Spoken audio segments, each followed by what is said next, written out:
बात है। श्रीपुर नाम के गांव में रामेश्वर नाम का एक ब्राह्मण अपनी माँ के साथ रहता था। वो दिन रात भगवान शिव की भक्ति किया करता था। शिव नाम का जाप सदैव उसके मुख पर रहता था। ओम नमः शिवाय, ओम नमः शिवाय, ओम नमः शिवाय। रामेश्वर बेटा, आज भी तूने मुझे नहीं उठाया। खुद ही उठकर घर के सारे काम कर लिए, खीर भी भोग लगा दी तूने तो। हाँ माँ, मैंने सोचा फटाफट से काम करके खीर बना लेता हूँ। शिवजी भी खीर के इंतजार में बैठे होंगे। ये लो, भोग की खीर खाकर बताओ कैसी बनी है। रामेश्वर बेटा, इस खीर को तू बचपन से शिवजी को खिलाता आ रहा है। जब तेरे बापू जिंदा थे तब वो प्रसाद की खीर खिलाते थे और उनके जाने के बाद तूने ये नियम बना लिया। तेरी खीर बहुत ही स्वादिष्ट बनती है बेटे, और मुझे पता है भगवान शिव भी तेरे हाथों की खीर खाने के इंतजार में रहते होंगे। तभी तो मैं सुबह जल्दी उठकर सबसे पहले खीर ही बनाता हूँ ताकि भगवान शिव को भोग लगा सकूं। रामेश्वर का नियम था रोजाना सुबह जल्दी उठकर घर के सारे काम निपटाना और फिर भगवान शिव के भोग के लिए खीर का प्रसाद बनाना। ये कार्य पहले उसके पिता करते थे और पिता के जाने के बाद शिव जी की सेवा और खीर भोग की पूरी जिम्मेदारी रामेश्वर ने उठा ली। रामेश्वर को विश्वास था कि भगवान शिव उसके द्वारा खिलाई गई खीर को रोजाना ही खाते हैं। इसी विश्वास पर वो रोजाना खीर का भोग लगाता था और अपने भक्त के द्वारा भोग लगाई गई खीर को कैलाश पर्वत पर विराजमान भगवान शिव बहुत चाव से खाते थे। स्वामी, क्या बात है, आपको तो आनंद ही आनंद है। आपके भक्त आपको प्रेम से इतने स्वादिष्ट व्यंजन खिलाते हैं और आपका भक्त रामेश्वर तो नियम के अनुसार आपको खीर का भोग लगाता है। लाइए, थोड़ी सी खीर मुझे भी दे दीजिए। रामेश्वर के हाथों की खीर बहुत ही स्वादिष्ट होती है। हाँ देवी पार्वती, रामेश्वर इतनी स्वादिष्ट खीर का भोग लगाता है कि मन प्रसन्न हो जाता है। तभी नंदी और समस्त शिवगण वहाँ जाते हैं। महादेव, ये लीजिए, हम भांग और धतूरा ले आए हैं। नंदी, अभी तो हम स्वादिष्ट खीर का आनंद ले रहे हैं। ऐसा करो, भांग और धतूरे को वहाँ छोटे पर्वत पर रख दो। हम कुछ समय के बाद उसे ग्रहण करेंगे। अरे नंदी महादेव तो हमारी ओर देख तक नहीं रहे। उनका सारा ध्यान तो रामेश्वर की बनाई हुई खीर पर है। ऐसे कब तक चलेगा नंदी? हाँ, मैं भी यही देख रहा हूँ। इतने प्रेम से हम भांग और धतूरा पीस कर लाए और महादेव ने हमें इसे रखने के लिए बोल दिया। अरे नहीं नहीं, ऐसी बात नहीं है। महादेव ने बोला है कि हम उसे वहाँ रख दें। वो कुछ देर बाद उसे ग्रहण करेंगे। महादेव रोजाना रामेश्वर की भोग लगाई हुई खीर को बहुत चाव से खाते हैं। नंदी, मैं तो कई बार सोचता हूँ कि रामेश्वर की खीर में ऐसा क्या है कि भोलेनाथ सबसे पहले उसकी भोग लगाई खीर को ही खाते हैं और फिर और किसी तरफ उनका ध्यान ही नहीं जाता। तभी तो हम भांग धतूरा लेकर आए और उन्होंने बिना देखे ही इसे रखने के लिए बोल दिया। हाँ, कह तो तुम ठीक रहे हो भैरव। महादेव को भांग धतूरा इतना प्रिय है और रामेश्वर की खीर से ज्यादा उन्हें इस समय कुछ भी प्रिय नहीं लग रहा। तो क्या किया जाए नंदी कि महादेव का ध्यान अपने भक्त रामेश्वर से हटकर हमारी ओर आ जाए? एक रास्ता है। नंदी ने सभी गणों के कान में कुछ कहा। उसके पश्चात सभी गण पृथ्वी लोक पर आ गए और सबने ब्राह्मण रूप ले लिया और सब लोग रामेश्वर के पास पहुँचे।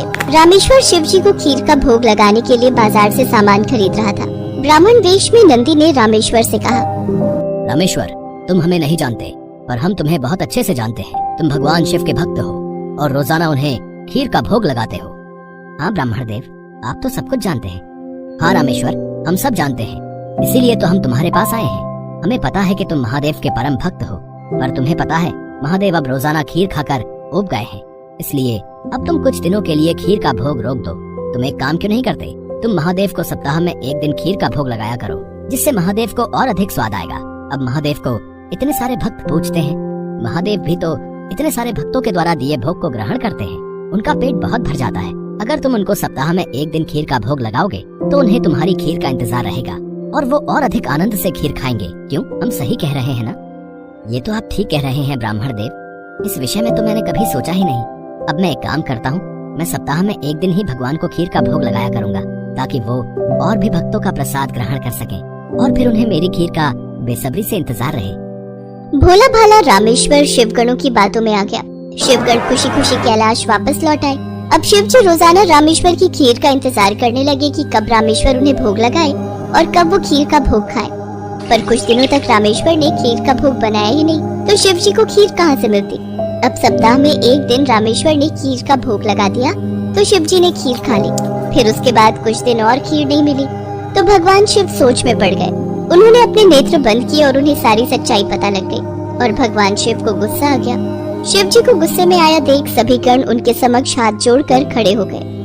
नंदी, श्रृंगी, वीरभद्र, भैरव, तुम सभी गण जानते भी हो कि तुमने क्या किया है। मेरे भक्त रामेश्वर के द्वारा भोग में अर्पित की गई खीर मुझे कितनी प्रिय है और तुमने उसे खीर का भोग रोजाना लगाने के लिए मना कर दिया।